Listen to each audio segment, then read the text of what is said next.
Ils ont la trentaine et n'ont jamais porté les vêtements de Jeannot, loup paysan, comme leurs grands-parents. Mais c'est une marque emblématique qui est restée ici dans les esprits.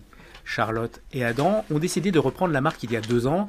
Ils ont étudié le marché, C'est parfait. testé des matières de qualité et relancé Jeannot avec des t-shirts et des tabliers solides comme avant pour les artisans. C'était un produit vraiment de qualité. Oui, d'ailleurs même aujourd'hui, on a réussi à retrouver des authentiques modèles Jeannot de l'époque, donc quand il avait vraiment la marque Jeannot.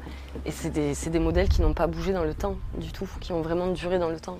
Créées en 1952 à Villefranche-de-Rouergue par Jean Ferrier, les boutiques de Jeannot loup paysan étaient installées dans l'Aveyron, le Cantal ou le Lot. Mais le dernier magasin avait fermé ses portes en 2009 à Figeac. Aujourd'hui, c'est la renaissance de Jeannot. Après 2 ans de gestation, c'est enfin l'heure des premières livraisons.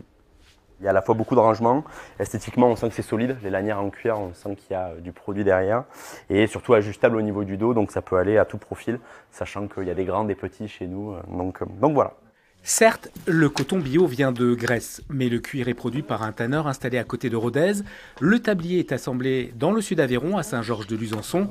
Bref, l'objectif que vise Adam, c'est d'associer dans le projet un maximum d'entreprises locales, un projet souvent évoqué en famille.